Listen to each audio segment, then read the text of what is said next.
தான் அந்த நாவல் உருவாகிறதுக்கான ஒரு முக்கியமான தூண்டுதலாக இருந்த ஒரு பாடல். அந்த நாவல்லையே பல இடங்கள்ல அந்த பாடல் வந்துகிட்டு இருக்கும். ஓகே,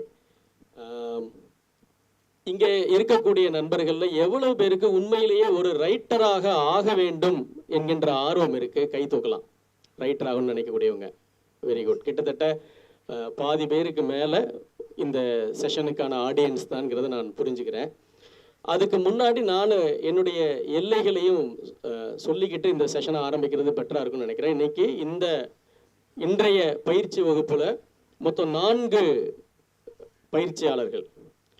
அதில் 3 பேர் புனைவிலக்கியத்தை சேர்ந்தவர்கள். கரண் கார்கி தமிழில் எழுதிக்கிட்டு இருக்கக்கூடிய முக்கியமான நாவலாசிரியர். இமயம் அவர்கள், இவர் மனு சார் ஏற்கனவே சொன்ன மாதிரி நவீன தமிழ் இலக்கியத்தினுடைய 5 சமகால முக்கிய ஆளுமைகளில் ஒருவரான இமயம். அப்புறம் மிக அதிக அளவில் புனைவு அல்லாத, அதாவது ஃபிக்ஷன் நான் ஃபிக்ஷன் ரெண்டுமே எழுதி கொண்டிருக்கக்கூடிய பா ராகவன். அவர் எழுத்தாளர்களுக்கான பயிற்சிகளே அளிக்கக்கூடிய ஒரு நபர்.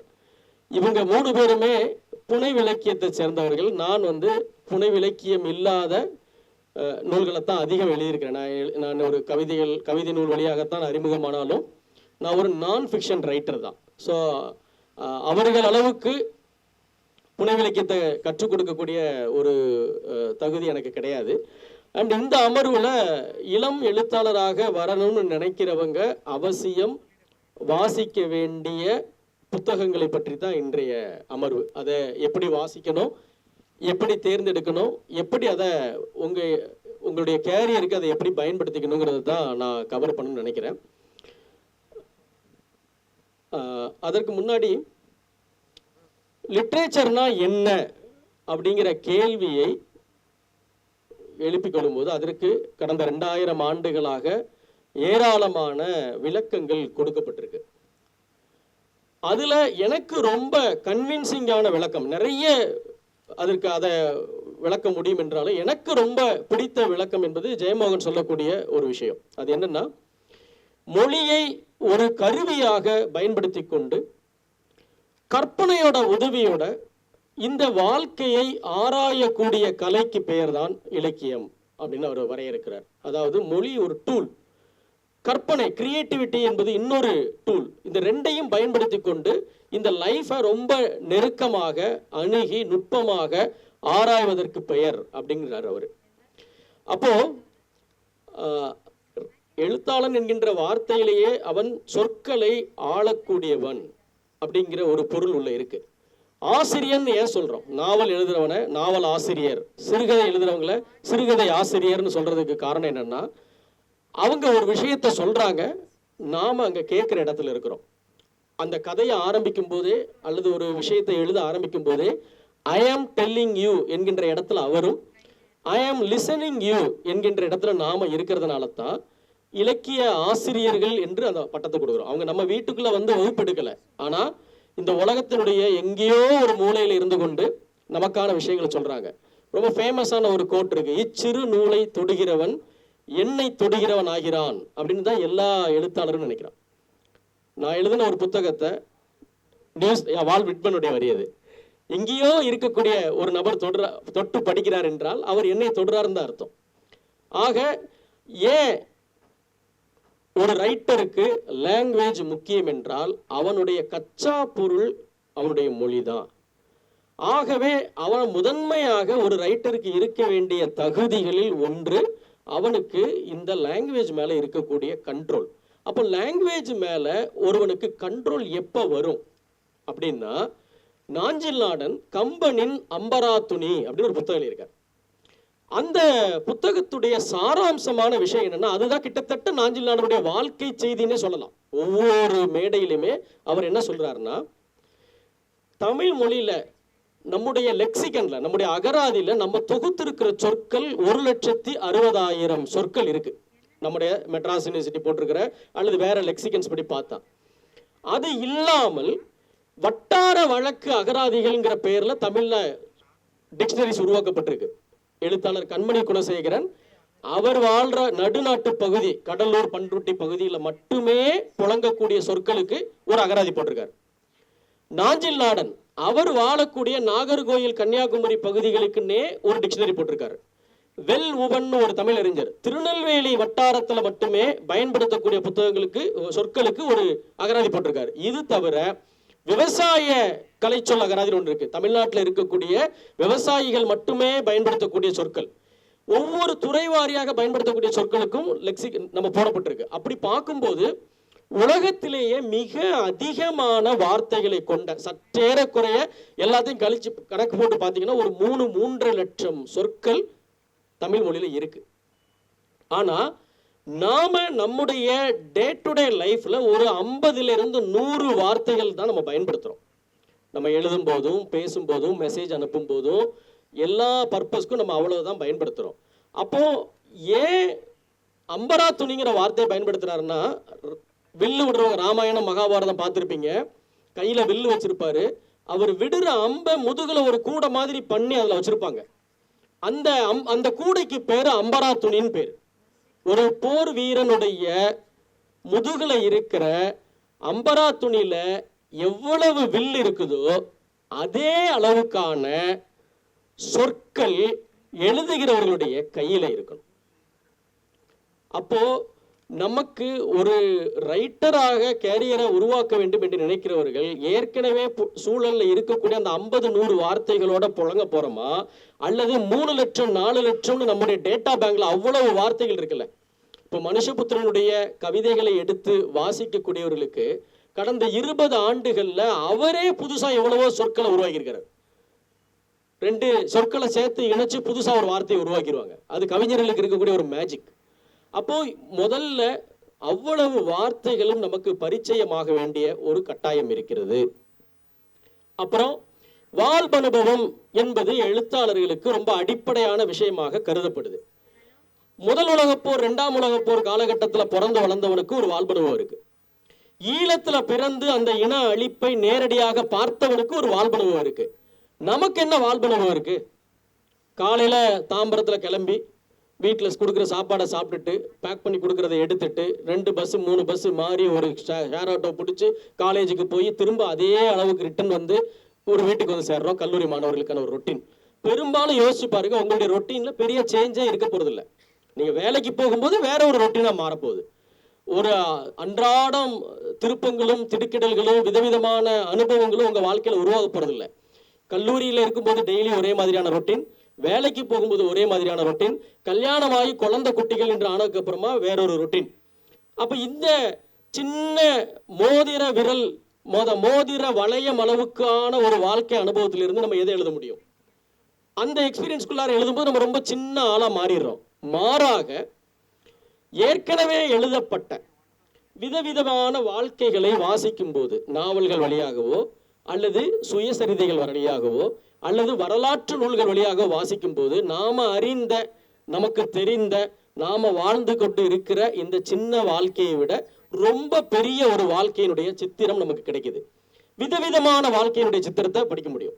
இன்னைக்கு ஓரன் பாமுக்குடைய ஒரு நாவலை படிப்பீங்க, நாளைக்கு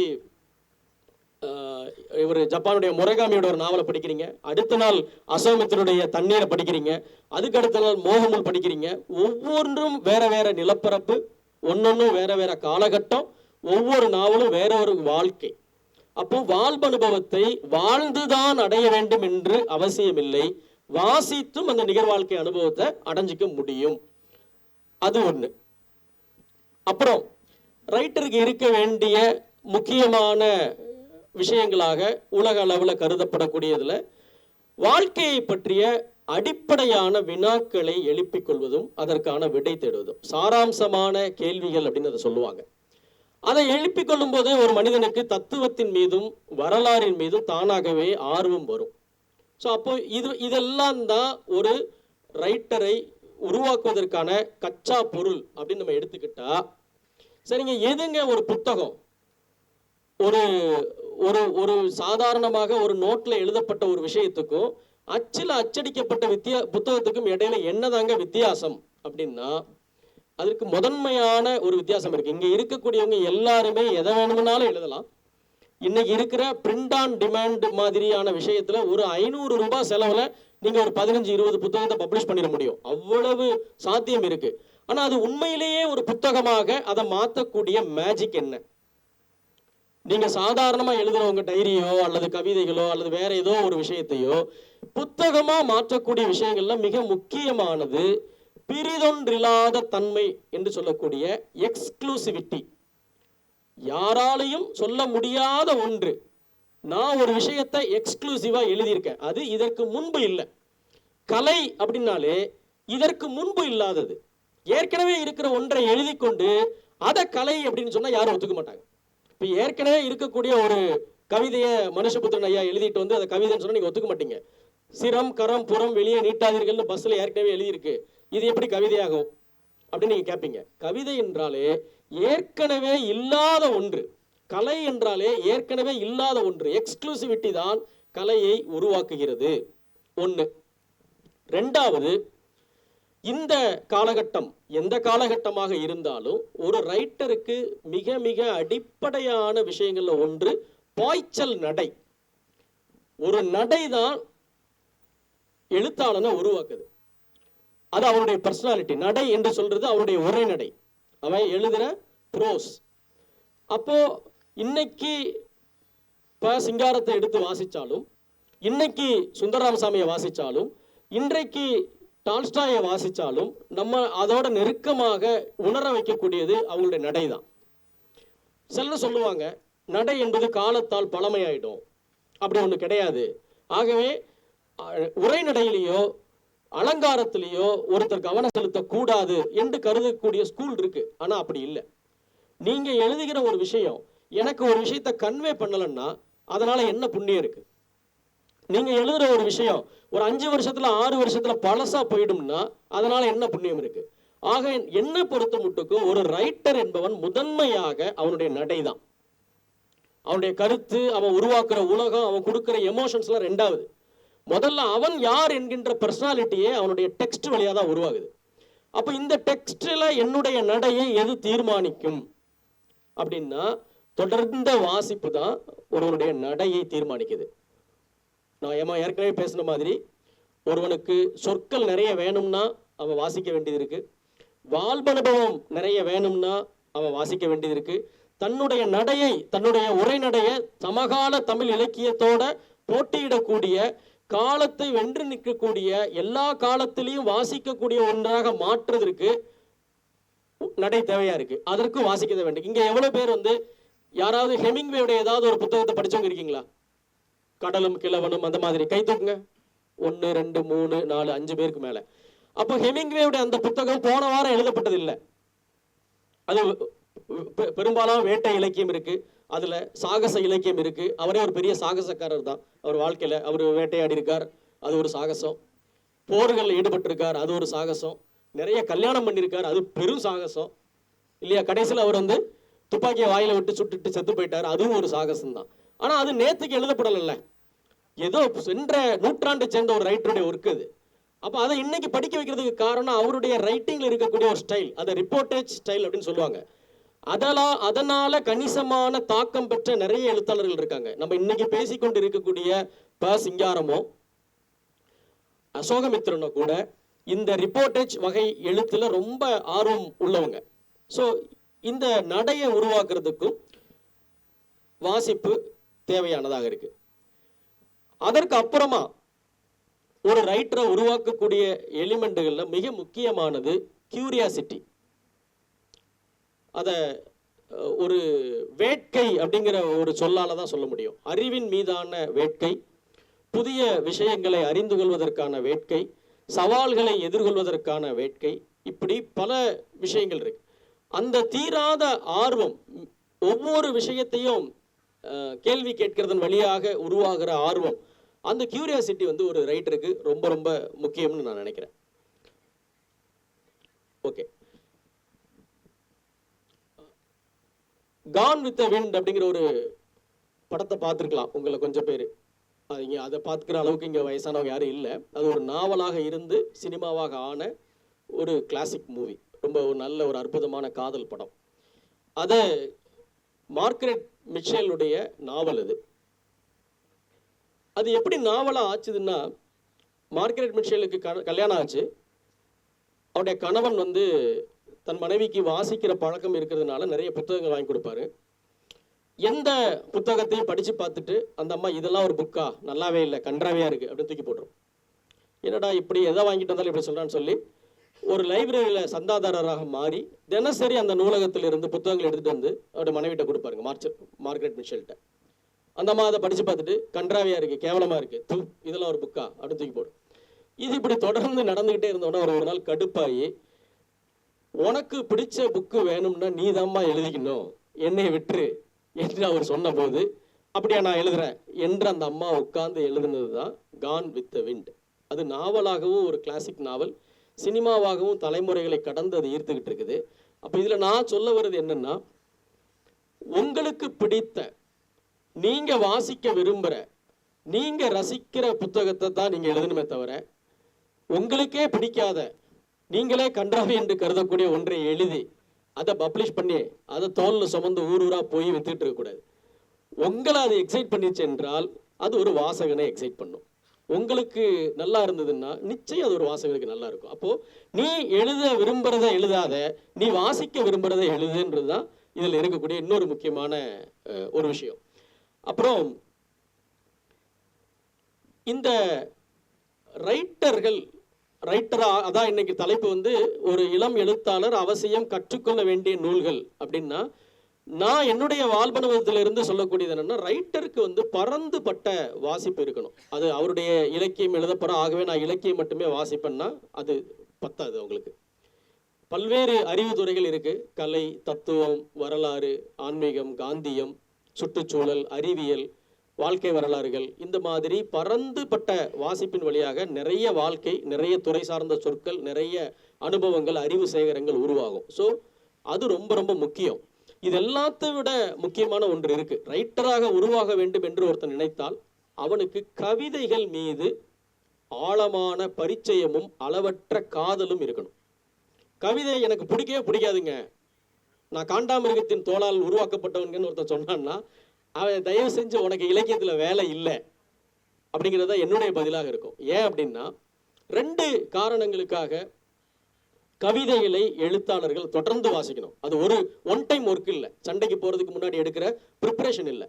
2 விதமான கவிதைகளை அவசியம் ரைட்டர்கள் வாசிக்கணும். ஒன்று சங்க இலக்கியம், அது எதையும் அழகாக சொல்றதுக்கான ஏஸ்தட்டிக்கை உங்களுக்கு கொடுக்கும். 2வது காலாதீதமான ஒரு விஷயத்தை அது கற்றுக் கொடுக்கும். 2000 வருஷத்திற்கு முன்பு கட்டப்பட்ட எந்த அரண்மனையும் தமிழ்நாட்டில் இல்லை. தமிழ்நாட்டில் கோட்டைகள் இருக்கு, கொஞ்சம் ஆலயங்கள் இருக்கு. எந்த மன்னனாவது வாழ்ந்த அரண்மனை இருக்குதா? பத்மநாபபுரம் பேலஸை தவிர பழைய மன்னர்கள், சேர, சோழ, பாண்டிய, நாயக்க மன்னர்கள் வாழ்ந்த எந்த அரண்மனையும் இங்கே கிடையாது. அவர்கள் உருவாக்கின கல்விச்சாலைகளோ, அவர்கள் உருவாக்கின மருத்துவமனைகளோ எதுவுமே இங்கே கிடையாது. ஆனால் 2000-3000 வருஷங்களாக பல்வேறு தாக்குதல்கள், கலாச்சார தாக்குதல்கள் நடக்குது, லேண்ட் மேல தாக்குதல் நடக்குது, நாடு மேல தாக்குதல் நடக்குது, லாங்குவேஜ் மேல தாக்குதல் நடக்குது. அவ்வளவு பெரிய பெரிய அசுர சக்திகள் அழிக்க முற்பட்டாலும் சாவின் முதுகில் சவாரி செய்து அடுத்தடுத்த தலைமுறைக்கு போகக்கூடிய காலாதீதமான தன்மை கவிதைக்கு மட்டும்தான் இருக்கு. அதுலயும் சங்கம் லிட்ரேச்சருக்கு ரொம்ப இருக்கு. ஸோ இங்க இருக்கக்கூடியவர்களை எழுத்தாளர் ஆகணும்னு நினைக்கக்கூடியவங்க சங்க இலக்கியத்தில் தங்களுடைய பரிச்சயத்தை இந்த 2 காரணங்களுக்காக உருவாக்கிக்கணும். நம்பர் 1, சமகால கவிதைகளை தொடர்ந்து படிக்கணுங்கிறது இன்னொரு வலியுறுத்தல். ஏன் அப்படின்னா, நாம 400 பக்க நாவல் எழுதி அல்லது 500 பக்க நாவல் எழுதி சொல்லக்கூடிய ஒரு விஷயத்தை கவிஞன் 2 வார்த்தையில 2 வரியில சொல்லிட்டு போயிடும். கவிஞனால ஒரு மொத்த மானுட வாழ்க்கையும் 4 வரியில் அடைக்க முடியும். மானுடம் இதுவரைக்கும் கண்ட அனைத்து விஷயத்தையும் கவிஞர்களால 2 வரி 3 வரியில் சொல்ல முடியும். அந்த கச்சிதமான பிளேடு போன்ற கூர்மையான மொழியை ஒருவன் அடைவதற்கு சமகாலத்தில் எழுதப்படக்கூடிய கவிதைகளை வாசிக்கணும். நம்பர் 1. நம்பர் 2, ஒரு மொழிக்கு புது புது வார்த்தைகள், நான் ஏற்கனவே சொன்னல, புதிய புதிய புதிய புதிய சொற்சேகரங்களை கவிஞர்கள் கொடுத்துக்கிட்டே இருப்பாங்க. நம்ம அதுக்கு முன்னாடி இப்படி ஒரு வார்த்தையை கேள்விப்பட்டிருக்கவே மாட்டோம், அல்லது அதுக்கு முன்னாடி அப்படி ஒரு பயன்பாடை கூட நம்ம பார்த்துருக்க மாட்டோம். ஏன்னா நாம பார்க்கிற உலகம் என்பது வேற, கவிஞர்கள் பார்க்கும் உலகமும் நமக்கு காட்டும் உலகமும் வேற. ஆகவே ரைட்டர் ஆகிறவனுக்கு அன்றாட புழக்கமா இருக்கணும். அவன் தலைமாட்டில் கவிதை புத்தகம் இருக்கணும். ஒரு நாளைக்கு ஒரு கவிதையாவது படிச்சு அதை மனதில் போட்டு அசை போடாத ஒருவன் அழகுணர்ச்சியை விட்டு ரொம்ப தூரம் போயிடுவான். ஸோ அது ரைட்டருக்கு மிக முக்கியமான ஒரு எலிமெண்ட். அப்புறம் அவசியம் கற்க வேண்டிய நூல்கள் அப்படின்னு ஒரு செஷன் வந்து 1970லையோ 80லையோ நடந்துருந்துச்சுன்னா நிறைய புத்தகத்தை சொல்லலாம். நாம் இருக்கிறது 2020. ஒவ்வொருத்தருடைய ஸ்க்ரீன் டைமும் மினிமம் 4 hours 5 hours இருக்கக்கூடிய ஒரு காலகட்டத்தில் இந்தந்த புத்தகங்கள்லாம் படிங்க என்று ஒரு பட்டியலை கொடுத்து இதெல்லாம் நீங்கள் அவசியம் கற்றுக்கொள்ளுங்கள் அப்படின்னு சொன்னால் அது ரொம்ப சவாலான ஒரு விஷயமா இருக்கக்கூடும். அதுக்காக ஒரு குறுக்கு வழியை நான் இந்த செஷனுடைய இறுதி பகுதியில் சொல்கிறேன். இப்போ இந்த காலகட்டத்தில் வேகமாக படிக்க வேண்டியது இருக்குது, நிறைய மார்க் எடுக்க வேண்டியது இருக்குது, கேம்பஸில் வின் பண்ணியே ஆக வேண்டியது இருக்குது, அல்லது ஹையர் எஜுகேஷனுக்கு போக வேண்டியது இருக்குது, அல்லது ஒரு வேலையை தேட வேண்டியிருக்கு. இவ்வளவு நெருக்கடிகள் வரலாற்றில் இதுக்கு முன்னாடி எந்த காலத்திலையும் யாருக்கும் இருந்ததில்லை. அவ்வளவு நெருக்கடிகளுக்குள்ளார நீங்கள் இருக்கும்போது குறைவான காலகட்டத்தில் குறைவான உழைப்பை செலுத்தி ஓரளவுக்கு கணிசமான நல்ல வாசிப்பை உருவாக்கிக்கிறதுக்கான ஒரு டிப்ஸ் என்ன சொல்றேன்னா,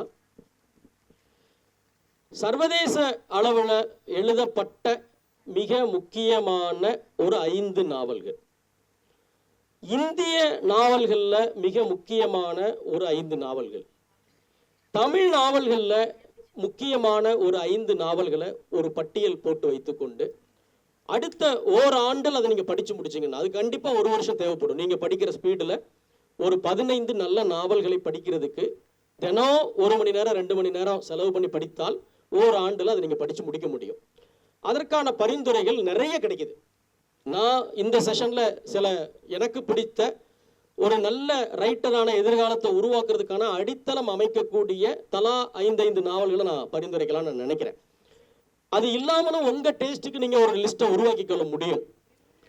சர்வதேச நாவல்களில் என்னுடைய பரிந்துரை, ஒரு இளம் எழுத்தாளர் அவசியம் கற்றுக்கொள்ள வேண்டிய வாசிக்க வேண்டிய நூல்கள் என்று நான் கருதுறது குற்றமும் தண்டனையும். நான் இந்த நாவல்களுடைய பெயர்கள்லாம் தமிழில் இங்கே சொல்கிறேன், ஏன்னா ஆங்கிலத்தை விட மொழிபெயர்ப்பில் இன்னும் சுலபமாகவே இங்கே படிக்க முடியுங்கிறதுனால. போரும் அமைதியும் படிக்கலாம், புத்துயிர்ப்பு படிக்கலாம், கரமசோவ் பிரதர்ஸ் படிக்கலாம், மார்க்வேஸனுடைய தனிமையின் நூற்றாண்டுகள் படிக்கலாம், காஃப்காவுடைய நாவல் உருமாற்றம்ன்ற பேரில் தமிழில் சிறப்பாக மொழிபெயர்க்கப்பட்டிருக்குது, இதெல்லாம் படிக்கலாம். ஒரு 5 சிறந்த சர்வதேச நாவல்களை படித்த ஒரு மன நிறைவை இவை உங்களுக்கு கொடுக்க முடியும். இது எல்லாமே வெவ்வேறு காலகட்டத்தை சேர்ந்தவை. டால்ஸ்டாய், தஸ்தவெஸ்கி, அப்புறம் காஃப்கா, மார்க்வேஸ் என்று வெவ்வேறு நிலப்பரப்புகளை சேர்ந்த ரைட்டர்களுடைய நாவல்கள் இவை. இந்திய நாவல்கள் என்று எடுத்துக்கொண்டால் தாகூருடைய கோரா ஒரு சிறந்த அனுபவத்தை உங்களுக்கு கொடுக்கும். எனக்கு ரொம்ப பிரியப்பட்ட சிவராம காரந்தினுடைய மண்ணும் மனிதரும் அப்படிங்கிறது ஒரு இயல்புவாத எழுத்து, ஒரு நேச்சுரலிஸ்டிக் ரைட்டிங் எப்படி இருக்குங்கிறதுக்கான ஒரு சாம்பிளாக உங்களுக்கு அமையக்கூடும். அதின் பந்தோபாத்தியாயுடைய நீலகண்ட பறவையை தேடிய வாசிக்கலாம். தாராசங்கர் பந்தோபாத்தியாயுடைய ஆரோக்கிய நிகேதனம், அது ஒரு நல்ல அனுபவத்தை உங்களுக்கு கொடுக்கும். வரலாற்றின் மீது ரொம்ப ஆர்வம் இருக்குன்னாக்க பொன்னியின் செல்வன் மாதிரியான நாவல்களை நான் படிச்சிருக்கேன், எனக்கு அந்த மாதிரி ஒரு உணர்ச்சியை கொடுக்கக்கூடிய நாவல் வேணும் அப்படின்னு நினச்சிங்கன்னா, நான் படித்ததிலே மிக மிக சுவாரஸ்யமான இந்திய வரலாற்று நாவல் வந்து சிக்கவீர ராஜேந்திரா. அது வந்து மாஸ்தி வெங்கடேச ஐயர்னு ஒரு ரைட்டர் எழுதின மடிக்கேரி என்கின்ற ஒரு சமஸ்தானம், ஒரு பேரரசு, அதனுடைய வீழ்ச்சியை பற்றின ஒரு பரபரப்பான நாவல். அதை படித்து பார்க்கலாம், அது ரொம்ப சுவாரஸ்யமாக இருக்கும். அதே மாதிரி குர்ரதனுடைய அக்னி நதி, அதுவும் தமிழில் மொழிபெயர்க்கப்பட்டு சிறப்பான நிறைய ரீடிங் உருவான இந்திய நாவல்களுடைய பட்டியல் இது. இது தவிர எனக்கு புன்னத்தில் குஞ்சப்துல்லாவுடைய மீசான் கற்களும் எனக்கு ரொம்ப பிரியமான ஒரு நாவல். இதில் ஏதான ஒரு 5 நாவல்களை, இந்திய நாவல்களை படித்து பார்க்கலாம். தமிழ் நாவல்களில் ஒரு 4-5 எனக்கு பிரியமான விஷயத்தை சொல்கிறேன், அது உங்களுக்கு உதவக்கூடும். 1, வானம் வசப்படும், கடலுக்கு அப்பால், புயலிலே ஒரு தோணி, காவல் கோட்டம், ஜே சில குறிப்புகள், புளிய மரத்தின் கதை, அம்மா வந்தால், மோகமுல், இது மாதிரியான நாவல்களில் உங்களுக்கு பிடிச்ச ஏதேனும் 5 நாவல்களை எடுத்து படிக்கலாம். கன்னி, இரத்த உறவுகள், மணல் கடிகை, இது மாதிரி தமிழில் மகத்தான நாவல்கள், காலத்தை வென்று நிற்கக்கூடிய நாவல்கள் எழுதப்பட்டிருக்கு. அதில் ஏதான ஒரு 5 நாவல்களை எடுத்து படிக்கலாம்.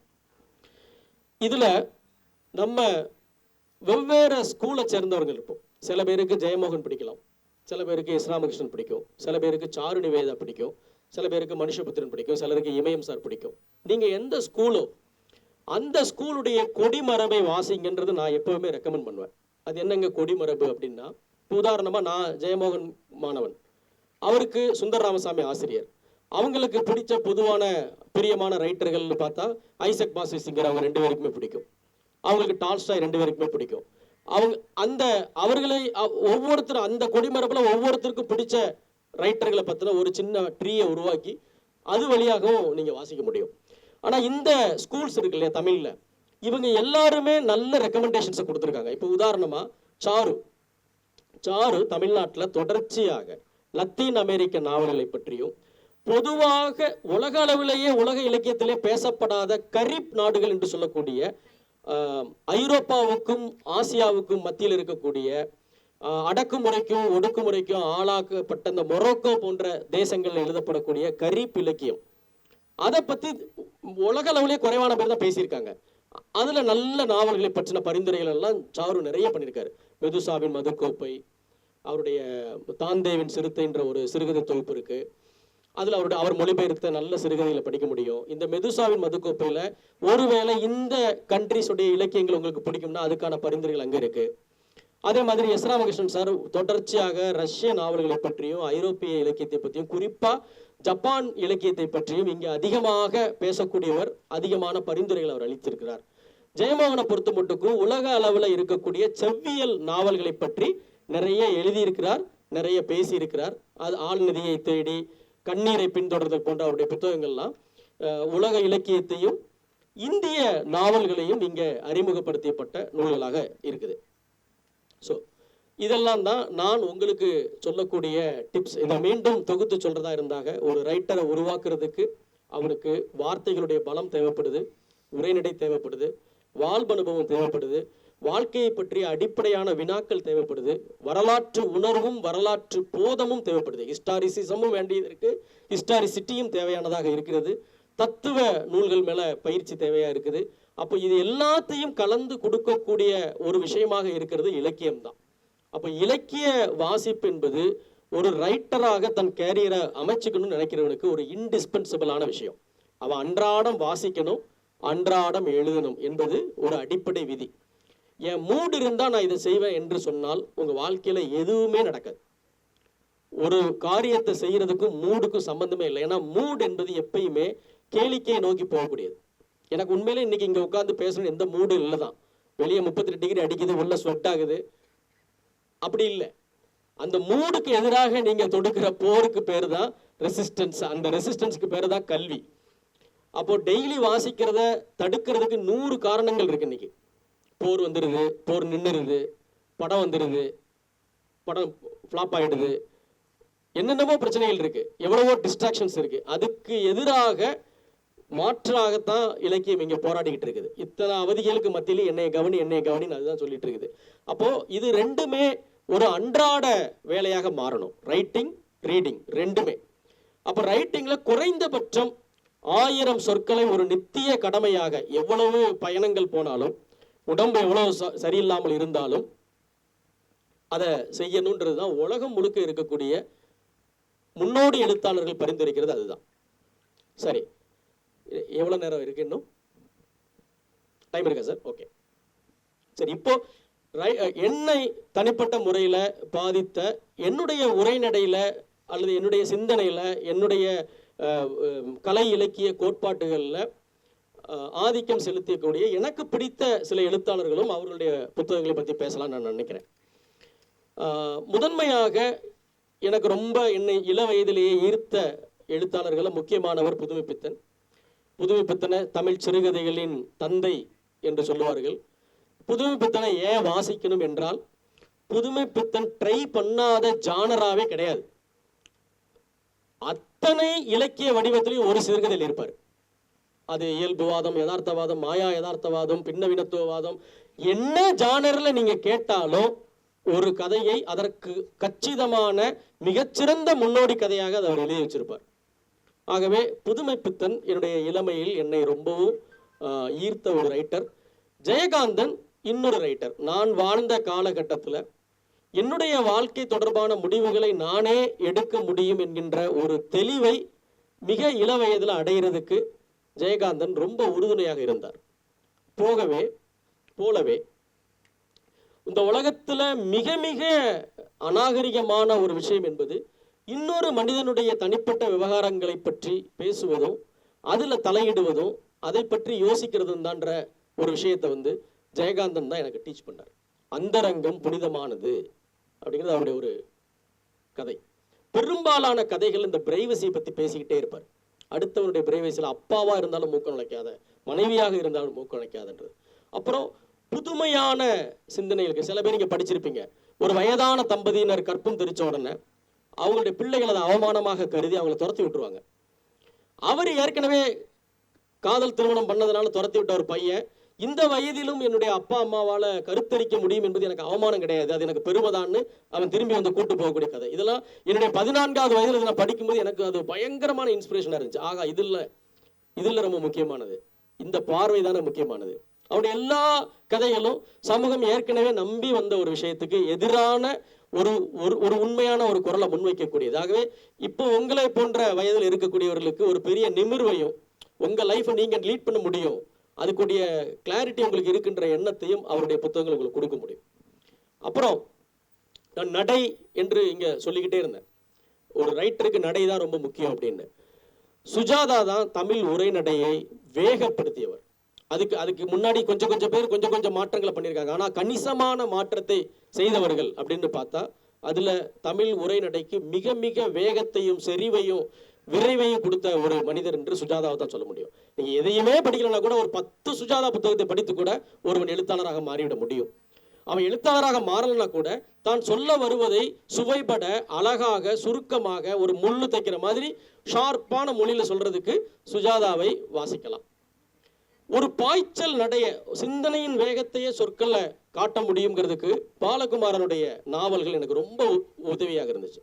அதாவது ஒரு மனிதனுக்கு அவன் சொல்ல வர்ற விஷயமும் அவனுடைய சிந்தனை ரெண்டும் ஒரே வேகத்துல பின்னி பிணைந்து போகக்கூடிய ஒரு பாய்ச்சல். இன்னைக்கு இருக்கக்கூடிய நவீன இலக்கிய வாசகர்கள் இந்த 2 பேரையும் ஒரு கேளிக்கை எழுத்தாளர் என்று மதிப்பிடுவாங்க.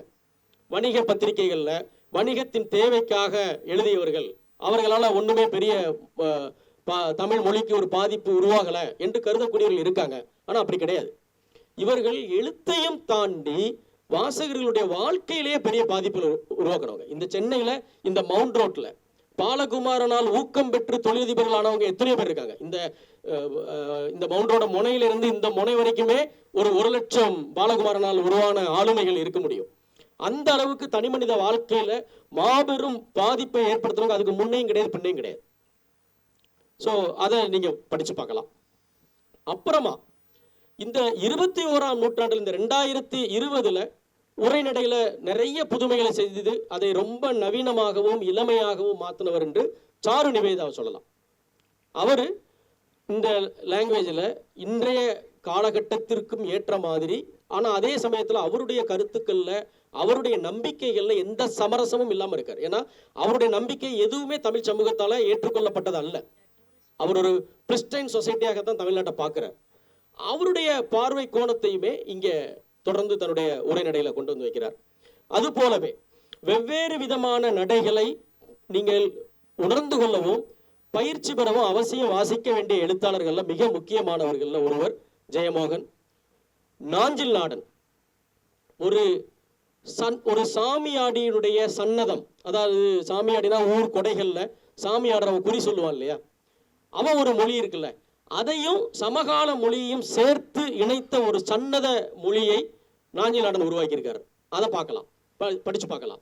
மிக மிக குறைவான சொற்கள்ல ஒரு முழுமையான கிராண்ட் பிக்சர் அவர் எழுதி அதை உருவாக்குறவர் அசோகமித்திரன். இப்போ அசோகமித்திரனுடைய கதைகள்ல எந்த கதாபாத்திரத்தை பற்றியும் சின்ன டிஸ்கிரிப்ஷன் கூட இருக்காது. அவர் இப்படி இருப்பார், இவ்வளவு உயரமா இருப்பார், மாநிலமா இருப்பார், தோல்ல ஒரு துண்டு போட்டிருப்பார், காலில் தோல் செருப்பு போட்டிருப்பார், எந்த குறிப்பும் இருக்காது. ஆனா நீங்க அவரை கண்ணுல பார்த்துருவீங்க. அது அசோகமித்திரனுடைய மேஜிக். மிக மிக குறைவான சொற்களை பயன்படுத்தி கொண்டு ஒரு பெரிய கிராண்ட் பிக்சரை நீங்கள் ரியல் லைஃபை வாழக்கூடிய ஒரு எக்ஸ்பீரியன்ஸை அசோகமித்திரனால உருவாக்க முடியும். இன்னொன்று, இந்த உரைநடைக்குள்ளாரே கவித்துவமான அழகுகளையும் பல்வேறு உள்மடிப்புகளையும் நகாசுகளையும் செய்யக்கூடிய 2 ரைட்டர்ஸ்னு சொல்றதாக இருந்தா, ஒன்று தி ஜானகிராமனுடைய கதைகளை வாசிக்கலாம்.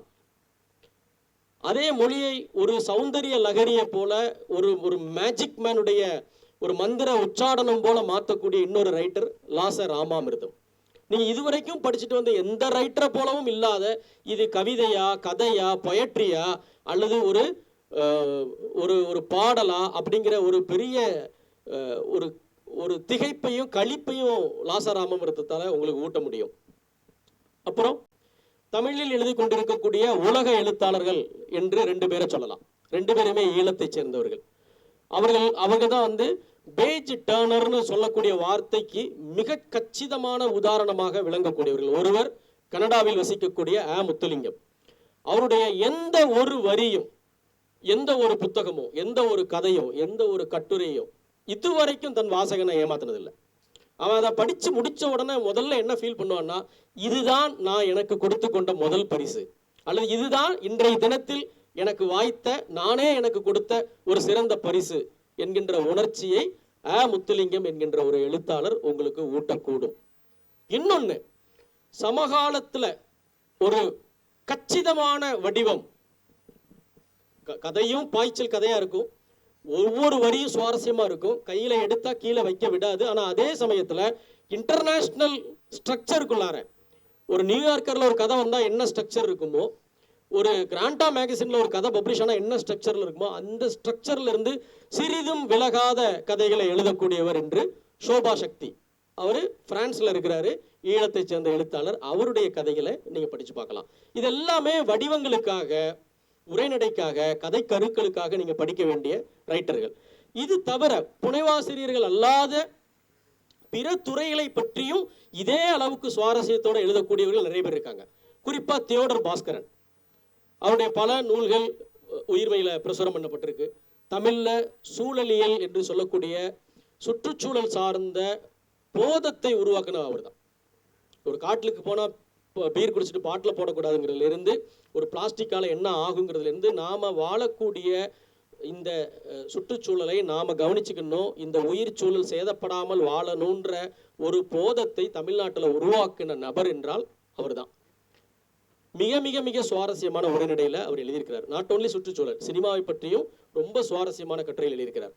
கடல், நாம் இன்னைக்கு பார்த்துக்கிட்டு இருக்கக்கூடிய உலகம் ஒன்றுமே கிடையாது, கடல் தான் மகத்தான உலகம்னு இப்போ டேவிட் அட்டன்பரோ அவருடைய பிறந்தநாள் செய்தி. நீங்கள் எதை ரொம்ப எக்ஸைட்டடாக சொல்கிறீங்கன்னு அவர்கிட்ட கேட்டபோது போன வாரம் சொன்னார், நாம் பார்த்துட்டு இருக்கிற காடு ஒரு காடு இல்லை, நாம் வாழ்ந்துட்டு இருக்கிற இந்த உலகம், பனிமலை, மலைகள், பிரதேசம், இதெல்லாம் ஒன்றுமே கிடையாது. கடல் என்கின்ற ஒரு விஷயத்துடைய இருக்கக்கூடிய அற்புதமும் பரவசமும், அந்த பேர் உலகம்ங்கிறது இந்த உலகத்தோட பல மடங்கு பெருசு அப்படின்னு அவர் சொன்னார். அந்த உலகத்தின் ரகசியங்களை மிக சுவாரஸ்யமான மொழியில் எழுதக்கூடிய ஒரு ரைட்டர்னு வரிதையா கான்ஸ்டன்டின். நம்ம கரையில் நின்று கடலை பார்க்குறோம், அவங்க கடலில் நின்று இந்த கரையை பார்த்து எழுதக்கூடிய ஒர்க்குகளாக அது இருக்கு. ஸோ பிற துறை நூல்களை படிக்கிறதுல முக்கியமான சமகாலத்தில் வாழக்கூடிய மாபெரும் அறிஞர், தலித் சிந்தனையாளர் டி தர்மராஜ் ஒரு கருத்தை எப்படி வலுவான சொற்கள்ல எவ்வளவு தர்க்கபூர்வமாக எதிரியை கூட ஒற்றுக்கொள்ளக்கூடிய, மாற்று கருத்து இருக்கிறவர்கள் கூட புரிஞ்சுக்கிற மாதிரி ஒரு விஷயத்தை எப்படி பிரசன்ட் பண்ணணுங்கிறதுக்கு டி தர்மராஜ், ஸ்டாலின் ராஜாங்கம் போன்ற ஆசிரியர்களுடைய நூல்கள் உங்களுக்கு இன்றைய சமகால அரசியலை பற்றிய பார்வையை உருவாக்குறதுக்காக உதவக்கூடும். இது தவிர நான் விரும்பி வாசிக்கக்கூடிய ரைட்டர்கள்ல வண்ணதாசன், எஸ் ராமகிருஷ்ணன் சார், பா திருச்செந்தாளை, போகன் சங்கர், இசை, இப்படி நிறைய பேர் இருக்காங்க. இங்க இந்த செஷனுடைய நோக்கம் நிறைய பெயர்களை சொல்லி உங்களை வீழ்த்திடக்கூடாது என்பதாக இருந்தாலும் கூட என்னை கட்டுப்படுத்திக்க முடியாம நான் நிறைய ரைட்டர்களுடைய பெயர்களை இங்க சொல்றேன். அது தமிழ் இலக்கிய வாசகர்களுடைய ஒரு ஒரு ஸ்பான்டேனியஸ் தான் அது. நான் இவ்வளவு பெயர்களை சொல்லி உங்களை சலிப்பூட்டக்கூடாதுன்றதுதான் என்னுடைய எண்ணமா இருந்துச்சு.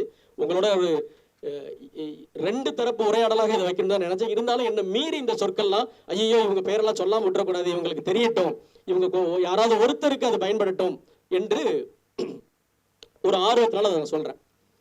சரி, இது எதையுமே படிக்க முடியாதுங்க, இப்போ உடனடியா கிராஷ் கோர்ஸ் ஒன்று சொல்லுங்க, 6 மாசத்தில் எழுத்தாளர் ஆகணுங்க, ஒரு கிராஷ் கோர்ஸ் சொல்லுங்க அப்படின்னா அதுக்கு ஒரு பட்டியல் வச்சிருக்கிறேன். வேணுமா வேண்டாமா?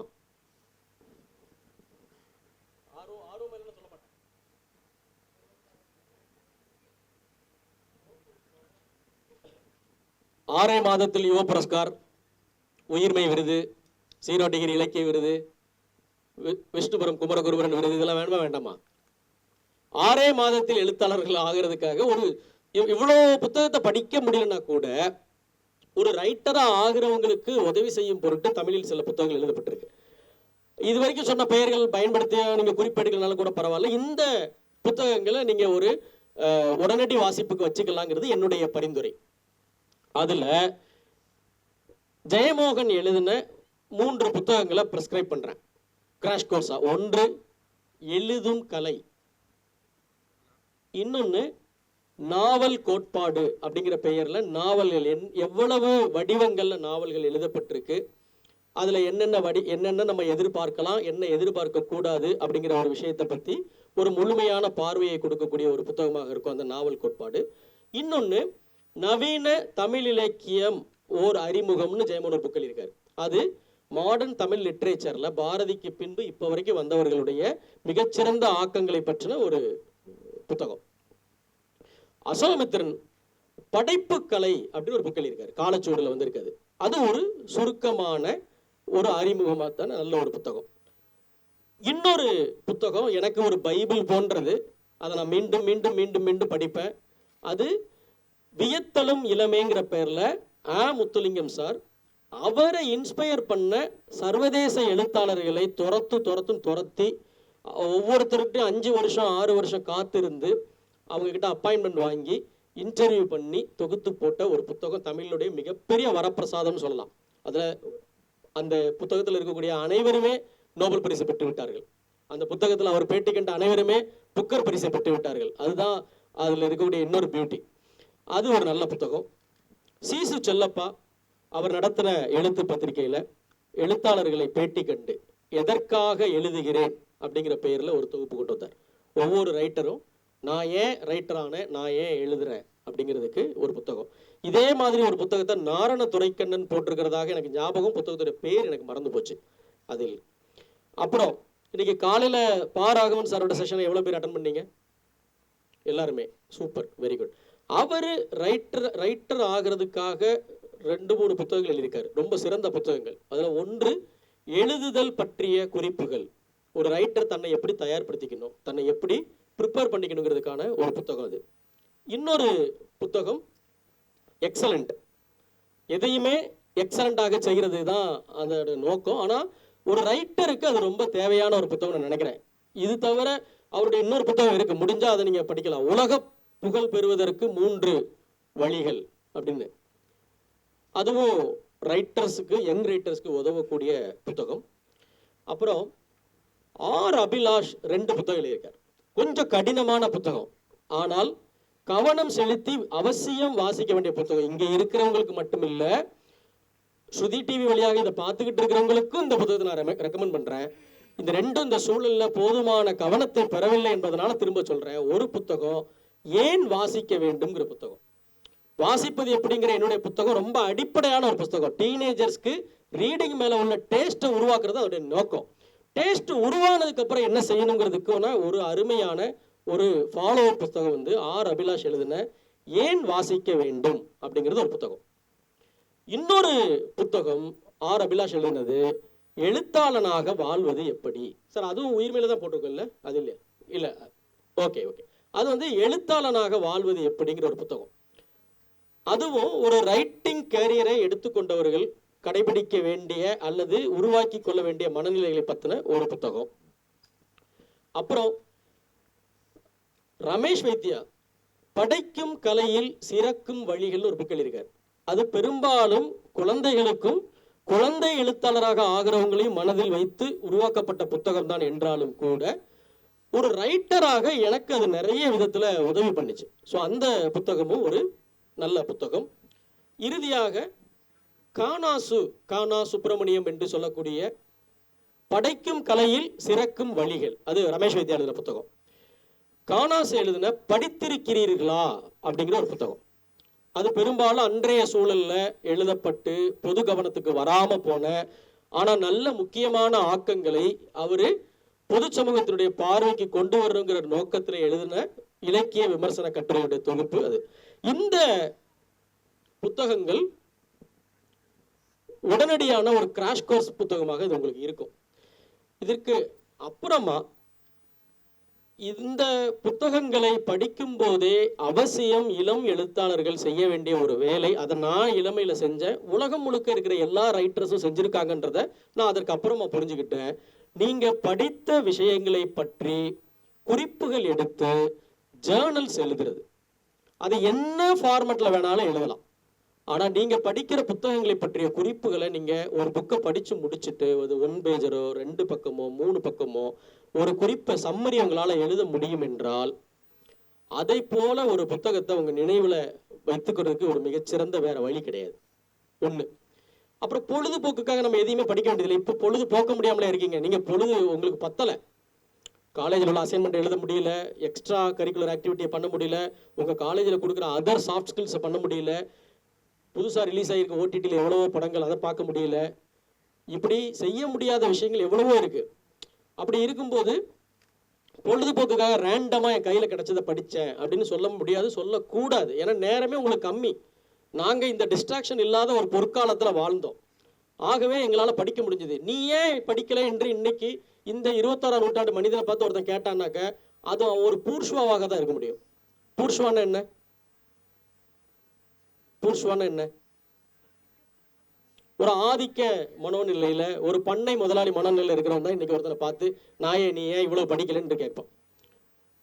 ஏன்னா இன்னைக்கு சர்வைவலே ரொம்ப சிரமமாக இருக்கக்கூடிய, ரொம்ப சவால்கள் இருக்கக்கூடிய ஏஐ மாதிரியான விஷயங்கள் வந்து மனிதர்கள் வந்து நம்மளோட வேலைகள் பறிபடுமோன்னு பதட்டத்தில் இருக்கக்கூடிய ஒரு காலகட்டத்தில் இருக்கிற நேரத்தை கன்ஸ்ட்ரக்டிவாக ஒதுக்கி அதை ஒரு நாளைக்கு இவ்வளவு நேரம்னு ஃபிக்ஸ் பண்ணி படிக்கணும். எனக்கு நேரம் கிடைச்சா படிப்பேன்னா யாருக்கு நேரம் கிடைக்கும்? உங்க வீட்டில் இருக்கிற பாட்டி கூட பிஸியா இருக்கு. 3-4 எபிசோடு சிறகடிக்க ஆசையை சேர்த்து வச்சுதான் என்னால பார்க்க முடியுதுன்னு வருத்தப்படுறாங்கல்ல. யூரோப் டூர் போனா ரூம்ல பாண்டியன் ஸ்டோர்ஸ் பார்த்துட்டு இருக்காங்க, பாதி எபிசோட்ஸ் மிஸ் ஆயிடுச்சுன்னு. அப்போ நீங்க ரீடிங்காக ஒரு நேரத்தை ஒதுக்குறது ரொம்ப முக்கியம். அது பெரும்பாலும் காலை வேலையாக இருந்தால் அது ரொம்ப உதவியா இருக்கும். நம்பர் 1. கண்ட இடத்துல உட்காந்து படிக்க முடியாது. படிக்கிறவன் முடிவு பண்ணிட்டாலே அவன் ஒரு மகாராஜா. நான் என்னுடைய வாழ்க்கையினுடைய பேர் இலக்கியங்களை எங்க ஊர்ல இருக்கக்கூடிய கல்லறை தோட்டத்துல நல்ல சர்ச் ஃபாதர்களுடைய கல்லறையில் மேல படுத்து கிடந்தா படித்தேன். எந்த மனிதனும் தொந்தரவு பண்ண மாட்டான், நல்ல மார்பிள்ஸ், மரங்கள் அடர்ந்து இருக்கும், கையில ஒரு தண்ணி பாட்டல். நான் படித்த அனைத்து பேர் இலக்கியங்களும் ஆமா ஆமா அது ஒரு அந்த மாதிரி ஒரு சின்ன வசதியை உருவாக்கி உங்க ஊர்ல இருக்கிற ஒரு கோயிலா இருக்கலாம், ஒரு ஆலமரத்து அடியா இருக்கலாம், உங்க வீட்டுல இருக்கிற ஒரு ரூமா இருக்கலாம். ஆனா அது படிக்கிறதுக்குன்னு ஃபிக்ஸ் பண்ணப்பட்ட இடம். அந்த இடத்துல வேற எதையுமே செய்யக்கூடாது. ஒரு போன், ஒரு வாட்ச், ஒரு கிளாக் கூட அங்க இருக்கக்கூடாது. எலக்ட்ரானிக் டிவைஸ் அனுமதிக்கப்படாத ஒரு இடமா இருக்கணும். 15 நிமிஷம் படிச்சா கூட 20 நிமிஷம் படிச்சா கூட கருத்தூன்றி படிக்கணும்னு முடிவு பண்ணிட்டா ஒரு கால்குலேட்டர் கூட அந்த ரூம்ல இருக்கக்கூடாது. அப்படி இல்லாம நீங்க படிச்சா அதுல பிரயோஜனம் கிடையாது. ஏன்னா அது அவ்வளவு இலக்கியம் என்பது ரொம்ப கவனம் செலுத்தி வாசிக்க வேண்டியது. அதுக்கு முன்னாடி ரொம்ப வெள்ளந்தியான மனோபாவத்தோட ஒரு குழந்தையின் மனோபாவத்தோட அதுல உட்காரணும். உங்களுடைய அகங்காரத்தோட போய் நின்னீங்கன்னா அது ஒண்ணுமே உங்களுக்கு கொடுக்காது. ஸோ அது ரொம்ப முக்கியம். படித்தவற்றை குறிப்பெடுப்பதும் குறிக்கெடுக்கிறத எழுதி வைக்கிறது ரொம்ப முக்கியம். அப்புறம் நீங்க வாசிக்க ஆரம்பித்தாலே உங்களுக்கு இணை மனங்கள் கூடும். அப்படி இணை மனங்கள் தான் இங்க இருக்கீங்க. இப்போ சென்னை ரீட்ஸ்னு ஒரு டீம் இருக்காங்க, சென்னையில டவர் ரீட்ஸ்னு ஒரு டீம் இருக்காங்க, அண்ணாநகர் டவர்ல படிக்கிறாங்க. அப்புறம் இங்க இலக்கிய மாணவர் மன்றம் இருக்கு. இப்படி உங்களுக்கு நீங்க படிக்க ஆரம்பிச்சாலே அவையெல்லாம் அவ்வளவு நாள் எங்க தாண்டா இருந்தீங்கன்னு தெரியாது. அவ்வளவு பேர் உங்களுக்கு நண்பர்களா மாறுவாங்க. இவ்வளவு புத்தகம் எப்படி என் மேல படையெடுத்து வந்து விழுதுன்னே தெரியாது. அந்த அளவுக்கு ரீடர்னு தெரிஞ்சு அவங்களுக்கு புக்கு வந்துகிட்டே இருக்கும். இன்னைக்கு காலையில குப்புசாமி வந்து ஒரு போஸ்ட் போட்டிருக்காரு, நான் வருடாந்திரமாக புத்தக அலமாரிகளை ஒதுங்க வைப்பேன். இன்னைக்கு ஒதுங்க வைக்கும் போது பிறருக்கு கொடுக்கறதுக்கான புத்தகம் 3 டவர் அளவுக்கு என்கிட்ட சேர்ந்துருச்சு அப்படின்னு. அது எப்படி அவர்கிட்ட வந்திருக்கும்? அவர் இப்ப கொடுக்க போறாரு இதே மாதிரி யாருக்கோ. ஆனா அவர்கிட்ட எப்படி வந்திருக்கும்னா, ஒரு ரீடர் என்று ஒருத்தர் அறியப்பட்டுட்டாலே அந்த பண்பாட்டு சூழல் அவன் ரொம்ப மதிக்கப்படக்கூடிய ஒரு ஆளாகவும், அவன்கிட்ட எல்லாரும் வந்து இந்த புத்தகத்தை படிச்சு பாருங்க, இதை படிச்சு பாருங்கன்னு கொடுத்துக்கிட்டே இருப்பாங்க. ஸோ அது ஒண்ணு. இது எதையுமே செய்ய முடியாதுங்க. புக்கு வாங்க முடியாது, உட்காந்து படிக்க எனக்கு நேரம் கிடையாது, இதை தேடி லைப்ரரியில் என்னால் அலைய முடியாது. இது எதுவுமே பண்ண முடியாதுன்னா ஒரு ஸ்ட்ரைட் பிட்டு ஏற்கனவே கொடுத்தது முதல்ல ஒரு லிஸ்ட் கொடுத்தேன், அப்புறம் ஒரு கிராஷ் கோர்ஸ் கொடுத்தேன். இப்போ கொடுக்கறது ஒரு எக்ஸாம் பிட்டு. அழியா சுடர்கள்னு ஒரு இலவச வெப்சைட் இருக்கு தமிழ்நாட்டில். அந்த அழியா சுடர்கள்ங்கிற வெப்சைட்ல தமிழ் இலக்கியத்தினுடைய மாபெரும் மேதைகளான மனுஷபுத்திரன் சாருடைய சொற்களை சொல்றதா இருந்தா, நமது கோட்டையின் கொடிகளாக திகழக்கூடிய மகத்தான படைப்பாளிகளுடைய கதைகள் அங்க தொகுக்கப்பட்டிருக்கு. எந்த பேரனாலும் கிளிக் பண்ணீங்கன்னா அதுக்கு கீழே அவங்களுடைய 10 கதையாவது இருக்கும். கூப்ப ராஜகோபாலன் 10 கதை இருக்கும், பிச்சமூர்த்தி 10 கதை இருக்கும், பெஸ்ட் கதைகள் இருக்கும். அவங்க எழுதின கதைகள்ல இருந்து தேர்ந்தெடுக்கப்பட்ட கவனமாக கோர்க்கப்பட்ட கதைகள் அதில் இருக்கும். அதை நீங்க பஸ்ல போகும்போது, காலேஜில் இருந்து திரும்பி வரும்போது, ஒரு டாக்டருக்காக வெயிட் பண்ணிட்டு இருக்கும்போது, இப்படி எங்கெங்க நேரம் கிடைக்குது அப்பெல்லாம் அந்த அழியா சுடர்கள் இருந்து ஒவ்வொரு கதையா படிக்கலாம். ஒரு நாளைக்கு ஒரு கதை நீங்க அழியா சுடர்களை படிச்சீங்கன்னா இந்த ஆண்டின் முடிவில் நவீன தமிழ் இலக்கியத்தினுடைய மகத்தான சாதனை கதைகள் அனைத்தையுமே படித்த ஒரு பெருமை உங்களுக்கு கிடைக்கும். சுந்தரராமசாமியோட 10 கதைகள் 5 பெஸ்ட் கதை, 10 கதை 5 கதை இருக்கும். பிரமிழுடைய பெஸ்ட் போர்ஷன்ஸ் அதில் இருக்கும். ஸோ அது கடைசி வழியாக நான் அதை இங்கே சொல்கிறேன். அடுத்து இந்த செஷனுக்கு தேவையில்லாத ஒரு விஷயம்தான், ஆனால் இங்கே இருக்கக்கூடியவர்களுக்கு தேவைப்படும் என்று கருதி அதை நான் இங்கே சொல்கிறேன். ஒரு ரைட்டர் ஆகணும் என்று முடிவு பண்ணும்போதே 3 விஷயத்திற்கு மனதளவில் நீங்கள் தயாராகிடணும். உங்களுக்கான புகழும் அங்கீகாரமும் பரிசும் இன்றைய காலத்தில் உங்களுக்கு கிடையாது. இன்றைக்கு அது கிடைக்காது. வெள்ளி வீதியார், காக்கை பாட்டினியாருக்கெல்லாம் சிலையா வச்சிருக்கோம். நம்ம பேய்மகள் இளவேணி, குரமகள் இளவேணிக்கு இப்பதான் நம்ம 2000 வருஷத்துக்கு அப்புறம் சிலை அறிவிச்சிருக்கோம். அது இந்த கவர்மெண்ட்டுங்கிறதுனால இல்லையா? அப்போ ரைட்டர், நான் எழுதினால் எனக்கு கவனம் கிடைக்கும், ஒண்ணுமே கிடைக்காது. நான் எழுதினால் எனக்கு அங்கீகாரம் கிடைக்கும், ஒண்ணுமே கிடைக்காது. புகழ் கிடைக்கும், பணம் கிடைக்கும், அதிகாரம் கிடைக்கும், கேர்ள்ஸ் கிடைப்பாங்க, சினிமா வாய்ப்பு கிடைக்கும், ஒரு மண்ணும் கிடைக்காது. நான் எழுதுகிறேன் என்கின்ற ஆனந்தம் கிடைக்கும் உங்களுக்கு. நான் ஒரு சிந்தனையாளன், நீங்க நினைக்கிற ஒரு சாதாரண ஆள் கிடையாது. நான் ஒரு சாதாரண வீட்டுல, சாதாரண குடும்பத்துல, சாதாரண வேலை பார்க்கவனா இருக்கலாம். ஆனா நான் பேனாவை திறந்துட்டா நான் வேற ஆளு. தேவதேவனுடைய ஒரு கவிதை இருக்கு. அவர் உட்காந்து மேல மாடியில் உட்காந்து கவிதை எழுதிட்டு இருப்பாரு. கீழே ஏதோ சத்தம் கேட்கும். கவிதை எழுதி வச்சுட்டு கீழே வந்து பார்ப்பாரு. அந்த கவிதை அப்படி முடிக்கிறாரு, எளிய மனிதர்கள் ஏதேதோ செய்யும் ஓசைகள் அப்படின்னு. படிச்சு பார்த்தோன்னா திணுக்குன்னு ஆயிடுச்சு. என்னது எளிய மனிதர்கள் ஏதேதோ செய்யும் ஓசைகளா? அப்ப நீ யாரு? நான் மனுஷன் கிடையாது, படைப்பதனால் நான் இறைவன் ஒருத்தன் சொல்றான்ல. நீ செய்கிற வேலை காலாதீதமானது.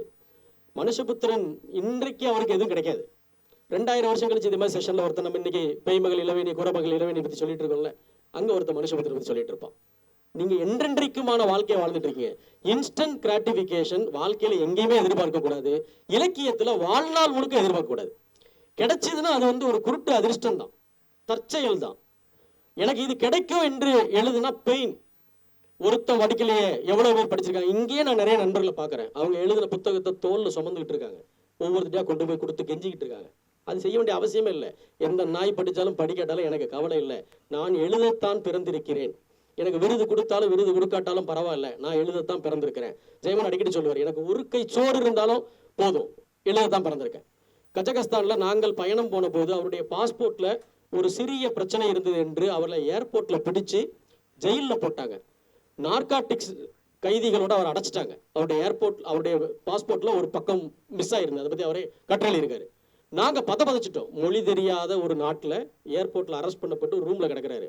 எங்களால் அவரை ரீச் பண்ண முடியல. முழுக்க போராடி இந்திய அரசாங்கத்தின் அதிகாரிகள் எல்லாம் தலையிட்டதுக்கு அப்புறம் தான் அவரை திருப்பி அனுப்பிச்சாங்க. ஆனா அந்த ஒரு நாள் சிறையில அவர் உட்காந்து 3 கட்டுரை எழுதிட்டார். அவன் தான் ரைட்டர். யாரு படிச்சாலும் படிக்காட்டாலும், அங்கீகாரம் கிடைச்சாலும் கிடைக்காட்டாலும், நான் எழுத பிறந்திருக்கிறேன். வாசிக்கிறதும் பயணம் போறதும் எழுதுறதும் என்னுடைய கடமைகள். எனக்கு அளிக்கப்பட்ட அந்த ஆற்றலை நான் அதற்காக செலவழிப்பேன் என்கின்ற நிமிர்வு இருக்கிறவன் எழுதுங்க. அப்படி இல்லாதவனுக்கு வேற நல்ல வாய்ப்புகள் இருக்கு, அதை தேடி போங்க. நன்றி, வணக்கம்.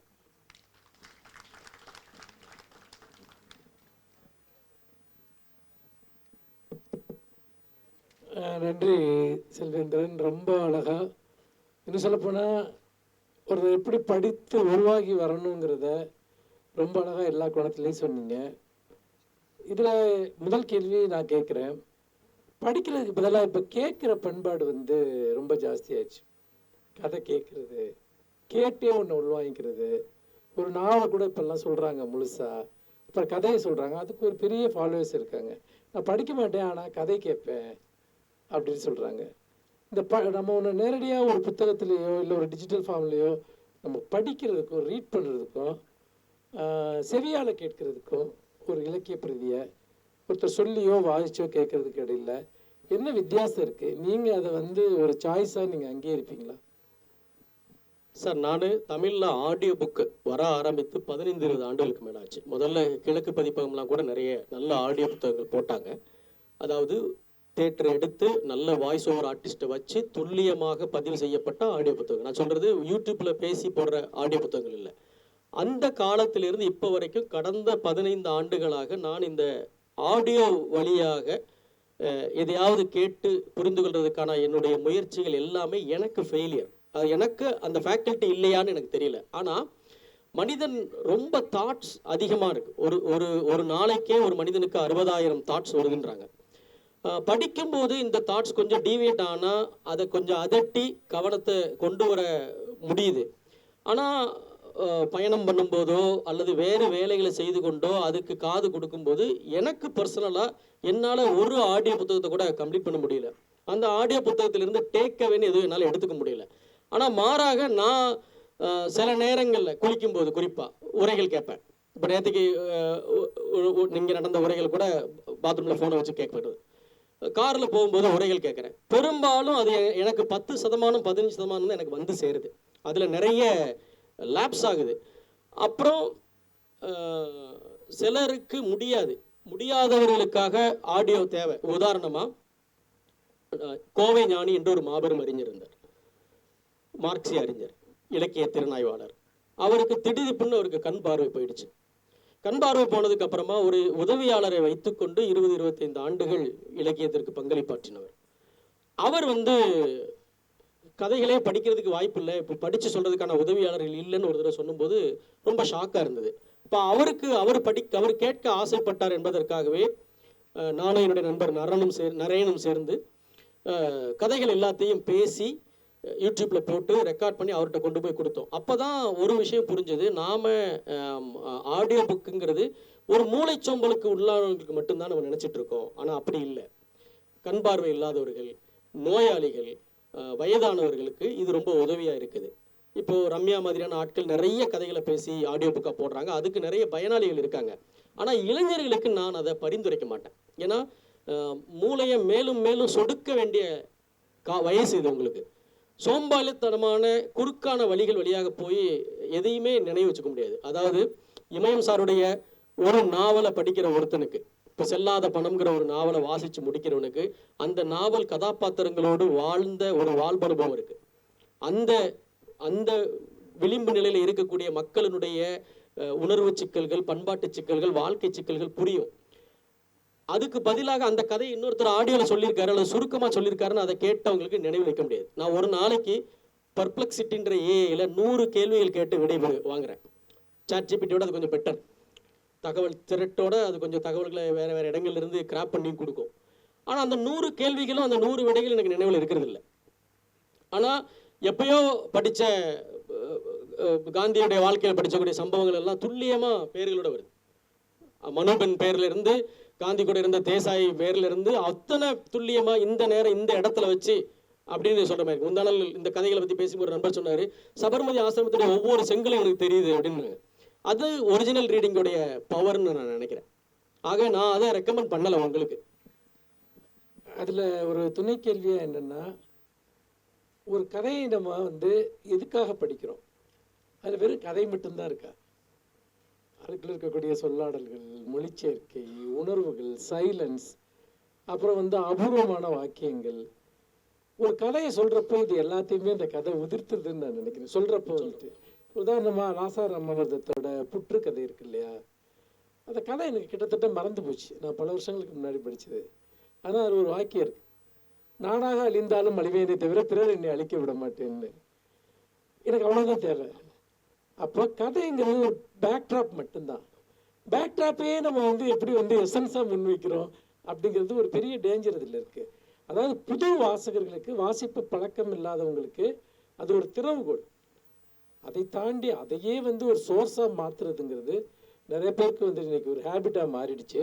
அது இலக்கியம் கொடுக்கக்கூடிய பயனை வந்து நம்ம யூஸ் பண்ணுறோம். ஒரு ரைட்டர் எதுக்காக வேலை செஞ்சுருக்கானோ அதை நீங்கள் எப்படி ஒரு ஜெயமோகனோட ஒரு கதையை ஒரு கதையாசிரியர் சொல்ல முடியும்? அப்போ அதில் இருக்கக்கூடிய மொழி சார்ந்த நுவான்சஸ் அவ்வளவும் போயிடுது, அவ்வளவுமே போயிடுது. ஒரு கவிதையை படிக்கிறப்ப கூட கவிதையை கேட்குறாங்க வந்துட்டு வாசிக்கிறத, ஆனால் ஒரு வரியை திரும்ப திரும்ப படிக்கிறோம், அவரே அந்த வரியில் நின்றுடுறோம் வந்து மதிமயங்கி. அதுக்கு முன்ன பின்ன இருக்க வரிகள் மறந்து போயிடுது. இதெல்லாம் தான் ஒரு இலக்கியம் கொடுக்கக்கூடிய ஒரு அனுபவம். அப்போது அதை வெறும் கதையா அல்லது ஒரு கருத்தாக புரிஞ்சுக்கிறது அது வந்து ஒரு விதத்தில் நமக்கு வந்து ஒரு இழப்புன்னு நான் நினைக்கிறேன். அதனால தான் இந்த கேள்வி நான் உண்மைதான் சார். அப்புறம் அதுடைய பெரிய சைலன்ஸ் எல்லாமே டிஸ்டர்ப் பண்ணிடும் கதைங்கிறது. அப்புறம் அது ஒரு லாக்டோஜன் மாதிரி நீங்கள் சொல்கிற மாதிரி இலக்கியத்துக்குள்ளார வர்ற குழந்தைகளுக்கு ஊட்டி கூட்டி வரக்கிற ஒரு விஷயம். அப்புறம் குழந்தைகளை ஆனதுக்கு அப்புறமா நான் அதை மட்டுமே சாப்பிட சொல்ல முடியாது. பல்லு முளைச்சிருச்சு இல்லை, மற்றதை சாப்பிடலாமன்றது தான் கேள்வி. இங்கே கொடுவா மே கொடுவாங்கல்ல, உங்கள் டவுட்டு சந்தேகங்கள். அவர் நிறைய எழுத்தாளருடைய பேர் சொன்னார் இல்லையா, நீங்கள் இந்த எழுத்தாளர் சொல்லியிருக்கலாமே அப்படின்னு தோணா கூட நீங்கள் சொல்லலாம், பிரச்சனையை மாட்டி. யா யா பூமணியை பற்றி சொல்லுங்க. எழுத்தாளர் பூமணி. ஆமாம், எனக்கு ரொம்ப மிகவும் பிடித்த தமிழில் இயல்புவாத எழுத்தின் சாதனைகள் என்று சொல்லக்கூடிய கதைகளை பூமணி எழுதியிருக்கிறாரு. நிறைய கதைகள் எழுதியிருக்கிறாரு. அவருடைய வெக்கை, பிறகு அதில் ஆரம்பித்து அஞ்சாடி வரைக்கும் அவருடைய எல்லா கதைகளுமே ஒரு அதாவது உலக அளவில் எந்த ரைட்டருடைய இணை வைக்கக்கூடிய கதைகளை தான் அவர் எழுதியிருக்கிறாரு. நான் ரொம்ப விரும்பி வாசித்தவர், அவரோட நெருங்கி பழகினவும் செஞ்சுருக்கிறேன். நான் கோயில்பட்டி போகிற சமயங்கள் அவரை போய் பார்க்கவும் கூடிய ஒரு ஆள். எனக்கு ரொம்ப பிடிச்ச ஒரு ரைட்டர்.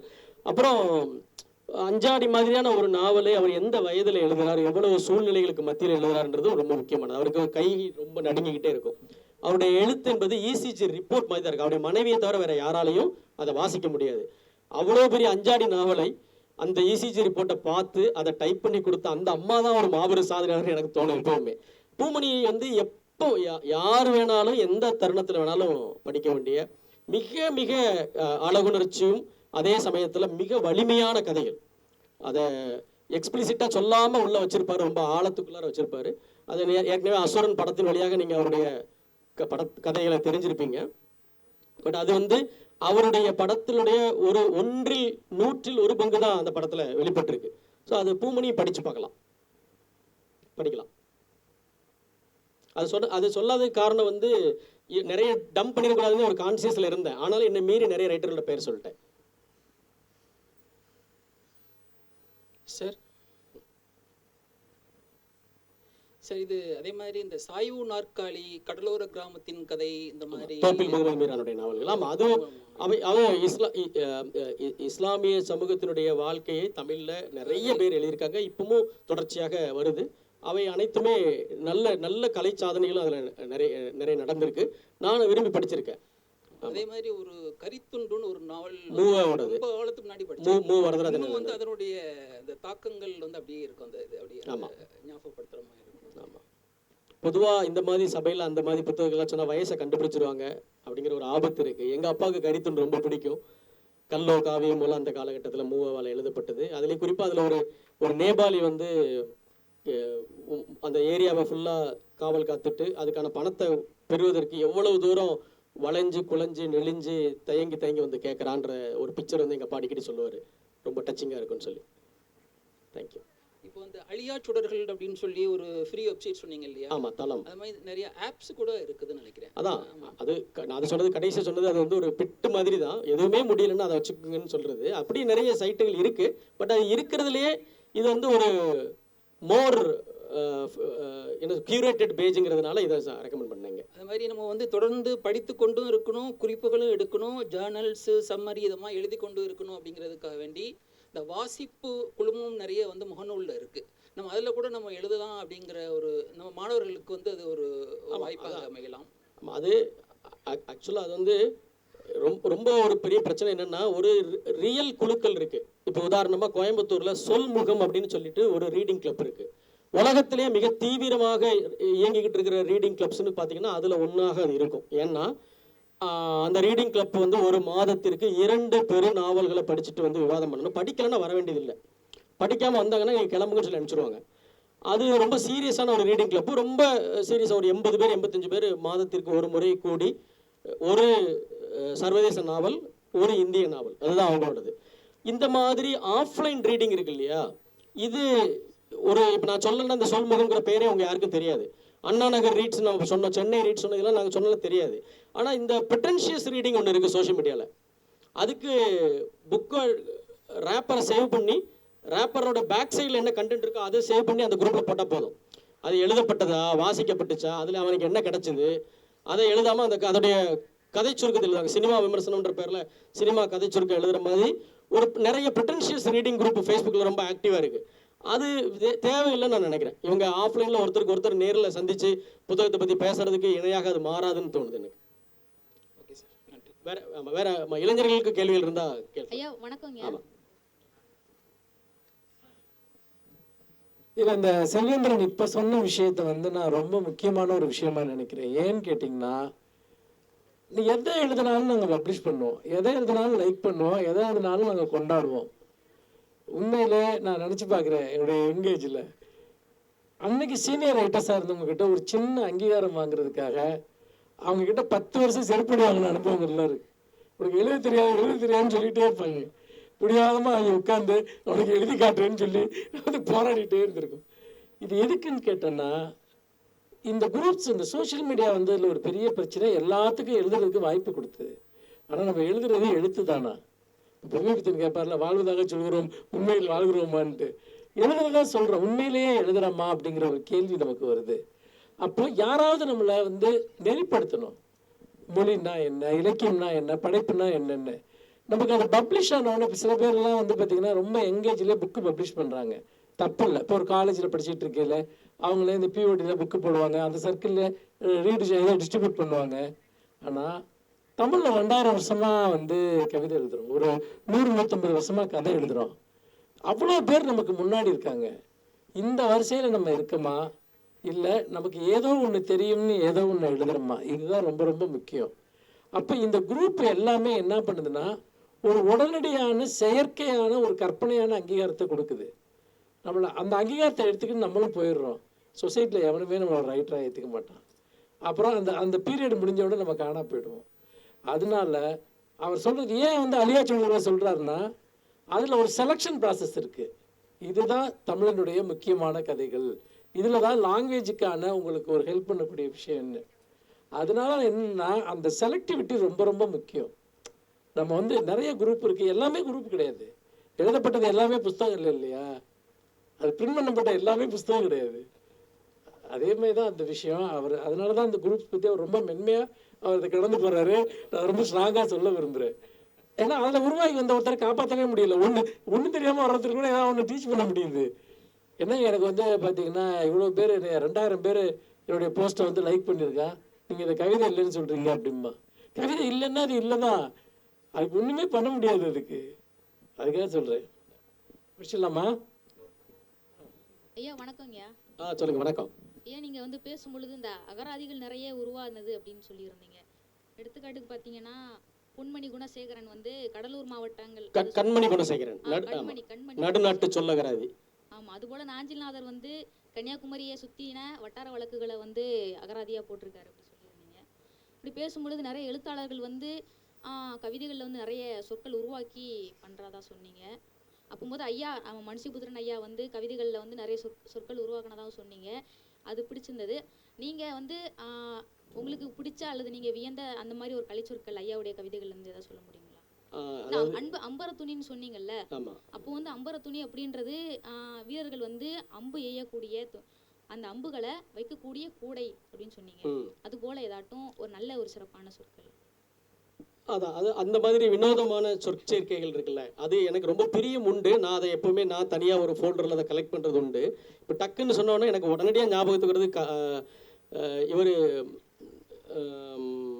தினமலர் நம்ம கோயம்புத்தூர் என்ன பாண்டியன் சார், அவர் நம்ம தென்பாண்டியன், கவிஞர் தென்பாண்டியன் வந்து சிற்பிதம் அப்படின்னு ஒரு காயினேஜ் ஒரு தடவை பயன்படுத்தியிருந்தார் ஒரு கவிதையில். அது வந்து எனக்கு ரொம்ப பிடிச்சிருந்தது. அதே மாதிரி ஐயனார் விஸ்வநாத்னு ஒரு கவிஞர், அவரோட கவிதையில் வந்து ஒன்னஸ் அப்படி காலினஸ், குடித்த பிறகு உருவாகிற ஒரு உணர்ச்சிக்கு காலினஸ் என்று பெயர் அப்படின்னு வச்சிருந்தாங்க. ஸோ இந்த மாதிரி சில, அதுக்கு முன்னாடி நம்ம அந்த வார்த்தையை கேள்விப்பட்டிருக்க மாட்டோம். அந்த மாதிரி ஒரு மொழி விளையாட்டு, அது மொழி விளையாட்டு மட்டும் இல்லை, அதை சரியான உணர்ச்சி வேகத்தில் கலையின் உச்சத்தில் நிகழக்கூடிய ஒரு சொல் இணைவாக அதை பார்க்குறேன். அதாவது ஸ்பான்டேனியஸ் ஓவர்ஃப்ளோன்னு சொல்கிறோம்ல கவிதையை, ஸ்பான்டேனியஸ் ஓவர்ஃப்ளோன்னு சொல்கிறது போது அப்படி உருவாகும் போது உருவாகிற ஒரு வார்த்தை தான். அப்படி ஜெயமோகன் நிறைய உருவாகியிருக்காரு. இன்கடு நீர். நீங்க பேசும்பொழுது ஐயாவுடைய கவிதைகள் இருந்து சொன்னீங்கல்ல. ஆமா சொன்னேன், எனக்கு இப்போ உடனடியாக நினைவில் இருந்து சொல்ல முடியல. அதாவது நான் இப்போ ஒரு உதாரணத்துக்கு சொன்னேன். சரிங்க. எனது நீரால் ஆனது. ஆமா நீரால் ஆனது. ஆமா, அது ஒரே வார்த்தையா இருக்குல்ல, அதுக்கு முன்னாடி ஒரு சொல்லு கிடையாதுல்ல. நீரால் ஆனது. நீரால் ஆனது. நீரால் ஆனது. நான் கொஞ்சம் தெளிவா சொல்றீங்களா இங்க? நீரால் ஆனது. ஆமா. நீரால் இப்போ ஆக்கப்பட்டது. ஆமா, நீரால் இப்போ கைப்பள்ளத்து நீர் அப்படிங்கிறது கூட ஒரு நல்ல காயினேஜ் தான். கைப்பள்ளத்து நீர் அப்படின்னா கையால் அள்ளி இருக்கிறோம், அந்த கையுடைய பள்ளத்துக்குள்ளார மட்டும் தேங்கி நிற்கிற நீர் அப்படிங்கிற ஒரு வார்த்தை ஒரு கவிஞன் உருவாக்குறான். நான் முத்தமிட நீர்மை. ஆனா நீங்க இவர்கிட்ட இருந்தே நான் சொன்னா மட்டும்தான் நீங்க என்ன மன்னிப்பீங்க, அப்படிதானே? ஆமா. Okay, thank you. இன்னொரு ஒரு கேள்விங்க. பேசும் பொழுது வந்து அந்த புத்தகங்கள்லாம் கொஞ்சம் வரிசைப்படுத்தி சொல்லியிருந்தீங்க. ஆமா, அப்படி நிறைய சொல்லிட்டு வந்தீங்க, அது ரொம்ப உதவியா இருந்தது. ஒரு இடத்துல நீங்க சொல்லும் பொழுது இது கவிதையா, இது பாடலா, இது கதையா அப்படின்னு குழம்புற அளவுக்கு 2 பேர் எழுதுவாங்களாம் நீங்க சொன்னீங்க.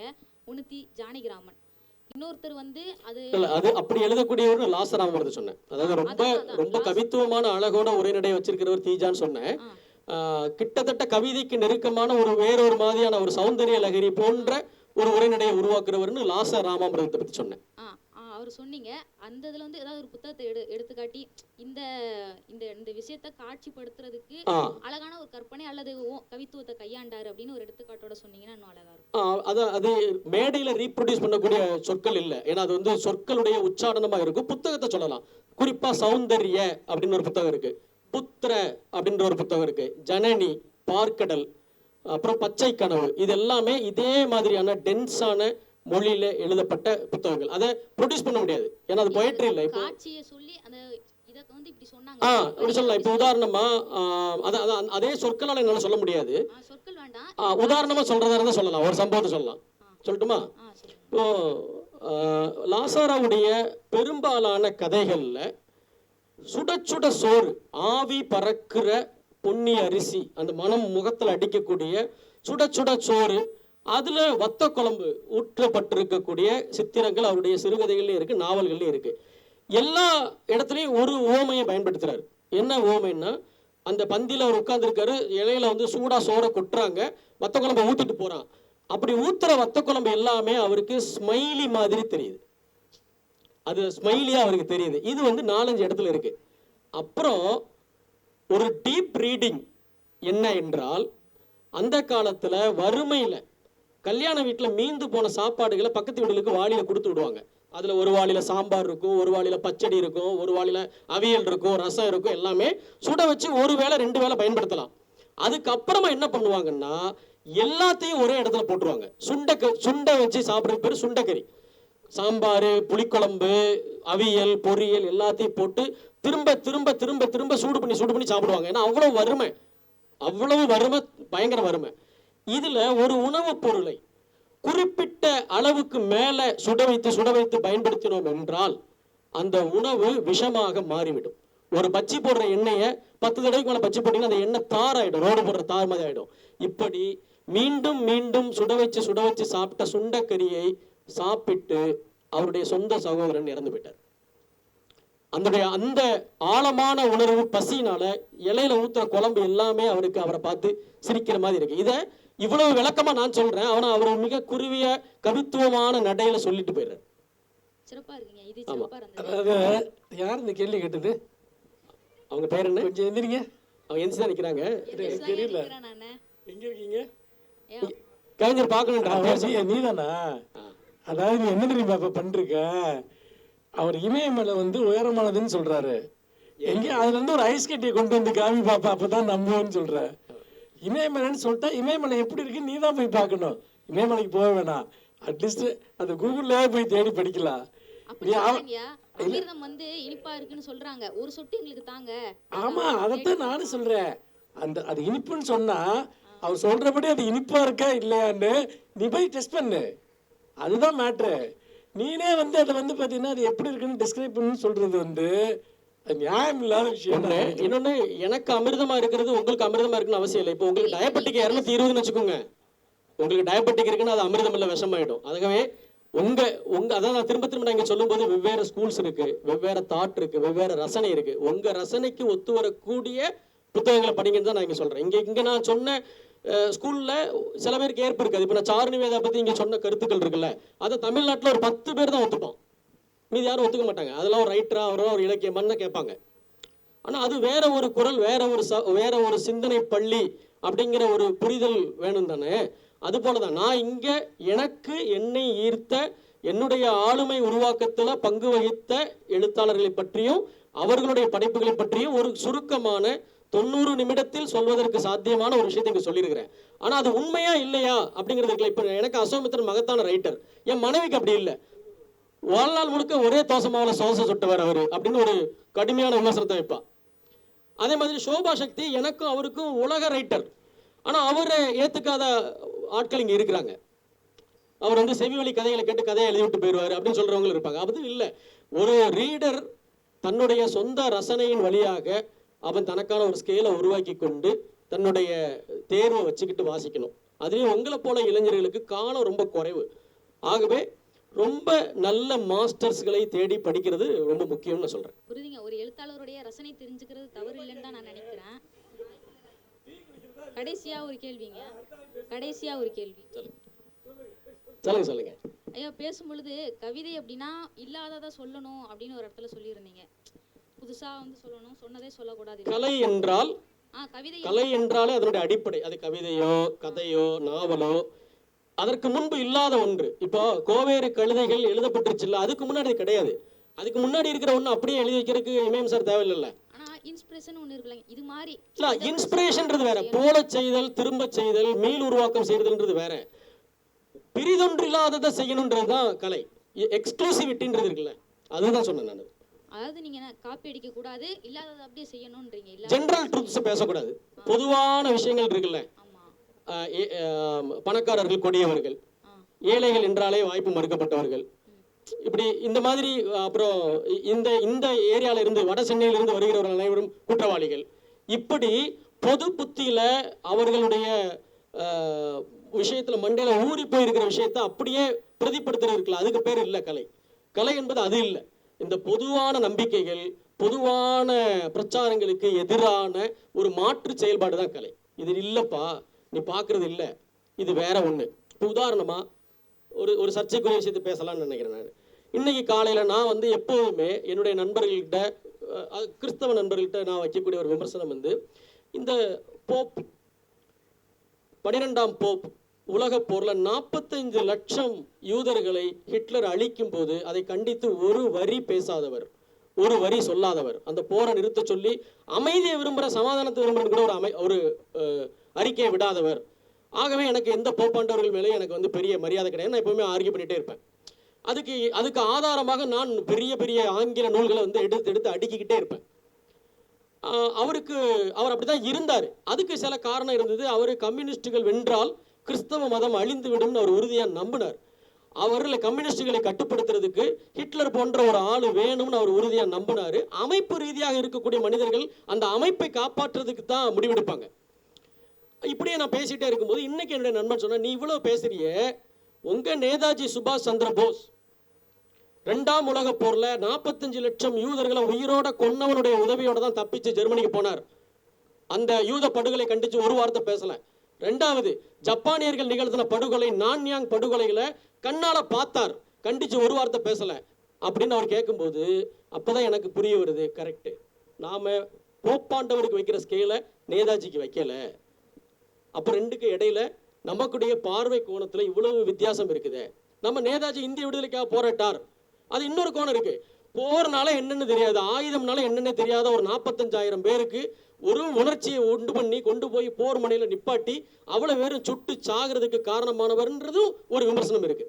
அப்போ இதே விமர்சனங்களை ஹிட்லர் வென்றிருந்தால் நம்ம வேறையா வச்சிருப்போம். இப்போ ஹிட்லருடைய இனப்படுகொலை பற்றி பேசக்கூடிய நாம 5 நிமிடத்துல ஹிரோஷிமா நாகசாமியில் இதே அளவுக்கு மக்களை கொன்ற அமெரிக்கா பற்றி நம்ம பேசலை. இப்போ தொடர்ந்து படங்கள் வந்துட்டே இருக்கு. 2ஆம் உலக போரில் நாஜிக்கள் செய்த கொடுமையை பற்றி நான் 100 படம் பார்த்துருக்கேன். அமெரிக்கர்கள் செய்த கொடுமையை பற்றி 2 படம் 3 படம் கூட வரல. என்ன, வென்றவன் வரலாறு, அவன் தோத்துட்டான், ஆகவே நம்ம இவ்வளவு விமர்சனங்கள் வருது, இவன் ஜெயிச்சுட்டான், இவனை பற்றி விமர்சனங்கள் வராமல் இருக்கு. இது எல்லாத்துக்கும் எதிரான மாற்று செயல்பாட்டுக்கு பேரு தான் கலை. ஹிட்லர் கொடுங்கோலன் அப்படின்னு எழுதிட்டு டொனால்ட் ட்ரம்ப் அமைதியின் தூதன், போரை நிறுத்திட்டார் அப்படின்னு சொல்லக்கூடாது. அந்த கேள்வியை எவன் எழுப்புறானோ அதுவரைக்கும் நம்பிக்கிட்டு இருந்த நம்பிக்கைக்கு எதிரான ஒரு விஷயத்தை சிருஷ்டிகரத்துடன் கலையம்சம் குறையாம என்றென்றைக்குமான ஒன்றாக மாற்றி படைக்கிறான் இல்லையா, அதுக்கு பேரு தான் படைப்பு கலை, அதற்கு பேரு தான் சிருஷ்டிகரம், அதற்கு பேரு தான் இலக்கியம் என்று நான் கருதுறேன். இதுக்கு அப்புறமா நம்ம டீ குடிச்சிட்டு பேசுவோம். கண்டிப்பா நான் உங்க குரலை மடக்கிறேன்னு நீங்க நினைக்கக்கூடாது. மற்றவங்க யாராவது கேள்வி இருந்தா கேட்கலாம். இமயம் சார் காத்திருக்கிற அளவுக்கு நான் ரைட்டர் கிடையாது. சார் இருக்கும்போது நான் அவர் பேச்சை கேட்க தான் காத்திருக்கிறேன். வரலாற்று நாவல்கள் இப்போ எழுதுறாங்க, எழுதியிருக்காங்க. அது உண்மையான வரலாற்று தளத்தை எடுத்து அதில் சில கற்பனையை கலந்து எழுதுறாங்க. ஆனால் மக்கள் என்ன பண்ணுறாங்கன்னா அந்த முழு நாவலையுமே வரலாறு நம்புறாங்க. இப்போ பொன்னியின் செல்வன் எடுத்துக்கிட்டா கூட முழு வரலாறு நம்புறாங்க. ஆனால் அது பெரும்பாலும் புனைவு இருக்கு.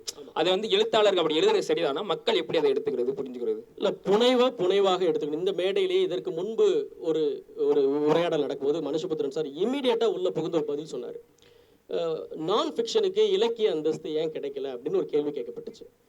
அதுக்கு முதல் அடிப்படை காரணமே அது புனைவு அல்ல. புனைவு அல்லாத ஒன்றுக்கு இலக்கிய அந்தஸ்து உலகத்தினுடைய எந்த மரபுலையும் கொடுக்கப்பட்டதில்லை. புனைவுன்னா என்ன? அது கதையா இருக்கணும், அல்லது கவிதையா இருக்கணும், அல்லது நாடகமா இருக்கணும், அல்லது திரைக்கதையா இருக்கணும், அல்லது நாவலா இருக்கணும், சிறுகதையா இருக்கணும். அது இல்லாம எழுதப்பட்ட எல்லாமே கட்டுரை தான். கட்டுரை அதற்கு உரிய இடத்தை தான் அடையுமே தவிர அதற்கு உரிய இலக்கிய அந்தஸ்து அடைய முடியாது. அது போலவே வரலாற்று நாவல்கள், அதுல நாவல்கள் என்று வந்து விட்டால் அது புனைவு தான். ஹிஸ்டாரிசிசத்தையும் ஹிஸ்டாரிசிட்டியும் எடுத்துக்கொண்டு எழுத்தாளன் தன்னுடைய சொந்த கற்பனையை அதுல போட்டு எழுதுறதுனால தான் அது நாவல். அதற்கு வரலாற்றினுடைய பின்னணி இருக்கு, பேக்ட்ராப் இருக்குன்றது மட்டும்தான் தகுதியை தவிர அதுல வரக்கூடிய எல்லாமே உண்மை என்று ஒருத்தன் நம்பினா அவனுக்கு மூடன் என்று பெயர். அதுக்கு வரலாற்று நூல்களை தான் அவன் படிக்கணும். அதுலேயுமே யாரால எழுதப்பட்டது, யாரால பப்ளிஷ் பண்ணப்பட்டது, யாரால முன்வைக்கப்பட்டது, யாரால விருதுகள் கொடுத்து அங்கீகரிக்கப்படுதுன்றதெல்லாம் பார்த்துட்டு இவ்வளவு கராரான கேள்வி வச்சுட்டு அந்த வரலாற்றுல எவ்வளவு தூரத்தை ரெடியூஸ் பண்ணி நீங்க புரிஞ்சுக்கணும்னு பார்க்கணும். அது முக்கியம். புனைவுன்னு வந்துட்டுனாலே அதை அப்படியே உண்மை என்று எவனாவது எடுத்துக்கிறான்னா அவன் பாவம் நார்த் இந்தியாவில் பிறக்க வேண்டியவன்.